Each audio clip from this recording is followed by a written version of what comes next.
Good morning, I am Dr. Suraiya Shahin and today I will teach you the Age of Chaucer. The Age of Chaucer is a very important topic in English literature. The Age of Chaucer is dated from 1340 to 1400 because Chaucer was born in 1340 and died in 1400. The Age of Chaucer is the first transitional period in English literature. The Age of Chaucer is the first transitional period in English literature. Chaucer is the first national poet of England. He was born in the reign of Edward III, lived through the reign of Richard II, and died in the reign of Henry IV. This is a very important point. Now I talk about the changes that took place during the age of Chaucer. And the first is historical and political changes. The age of Chaucer refers to the 14th century in English history. In the 14th century, England was undergoing drastic changes, social, economic, cultural, and political changes. The first important historical event that occurred during that time was Hundred Years' War. This war continued for 116 years from 1337 to 1453 and it took between England and France.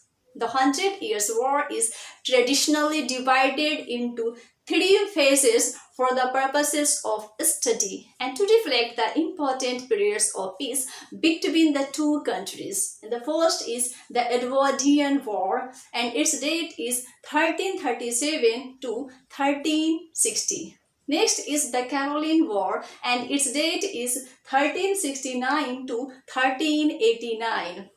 And third is the Lancasterian War and its date is 1415 to 1453.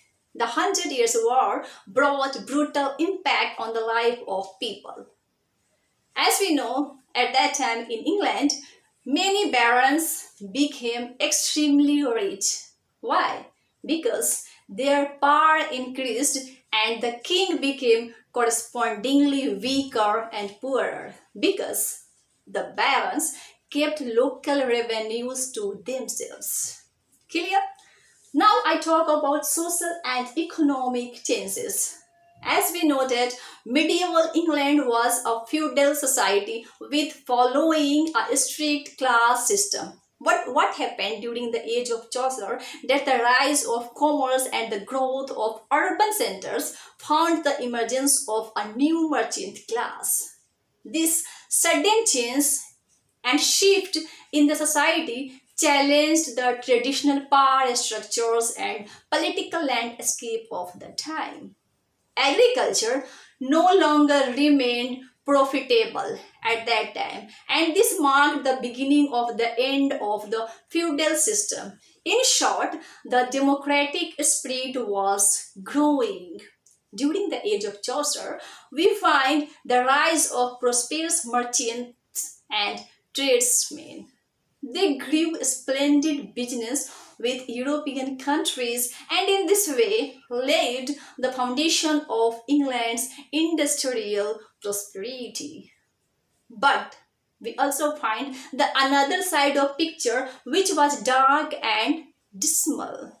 With the increase of trade, the commercial classes accumulated huge wealth, lived a luxurious life, as did the royal families and the nobility. But another side, we have a class of people who suffered extreme poverty and misery because they didn't have such approach, such conveniences to live their life.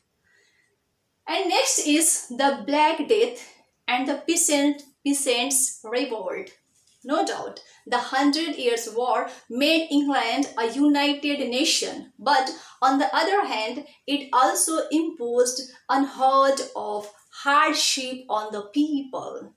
Black Death, which broke out in 1348, swept away in a single year more than a third of the entire population of the country.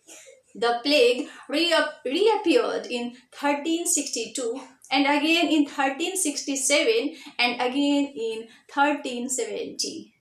These epidemics were followed by famine. As a result of it, the prices of agricultural products fell rapidly. Then what happened? The price of the labor increased and the price of the bread fell. The price of the labor increased and the price of the bread fell. The result was instability, indiscipline, and lawlessness. Everywhere, indiscipline and lawlessness spread. Simultaneously, robbers, vagrants, and thieves increased in the country because indiscipline was there, poverty was there. Simultaneously, we find robbers, vagrants, and thieves increasing in the country, so the glamour and the gaiety of life no longer continued, and people had to face discontentment and stern realities of life. People found themselves dissatisfied with the life they were living. The peasants' revolts of 1381 erupted as a volcano and shook the very foundation of English society, because the peasants' revolt had a great impact on the foundation of English society. That's why it shook the very foundation of English society. And the next chances we find in the age of Chaucer is the condition of women.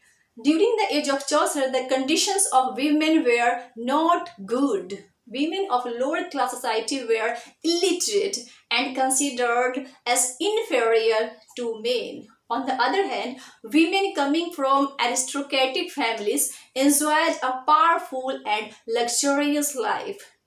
Child marriage was in practice in the age of Chaucer. Girls from the lower class society were sold in the age of Chaucer. So women's condition in the time of Chaucer were not good. However, women from the upper class society enjoying the facilities and aristocratic life. Next is religious changes. During the age of Chaucer, the church became a place of corruption, materialism, and profligacy. The clergymen had become corrupt, profligate, degraded, and demoralized. Instead of devoting their time and energy to religious meditation, they were interested in wine, wealth, and women. The clergymen at the time of Chaucer were interested in wine, wealth, and women. They stooped to the level of befooling, cheating, and even robbing the people. The monk, the friar, the pardoner, and the summoner had given up their religious life of piety and holiness. Clear? Next is literary changes. As a result of socio-political changes, the writers were influenced by the social upheavals, which they portrayed as the picture of the ongoing situations of that time. Now, great writers of that period like John Wycliffe, the morning star of Reformation, Langland, and John Gower freely denounced the growing corruption in the church through the medium of literature and teachings. They tried to revive the real Christianity through the medium of literature and teachings. Here we find Wycliffe's followers, who were known as Lollards, kept preaching his ideals.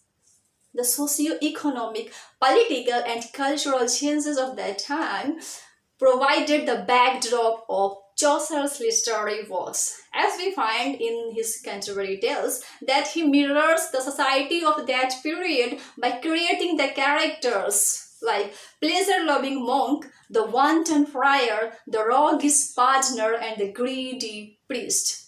Therefore, the age of Chaucer is an age of intense social, political, economic, religious, and literary activity. What he reflects the condition of that society. He reflects the shocking state of things and situation in his religious work, and he portrays the religious situation of England at that time.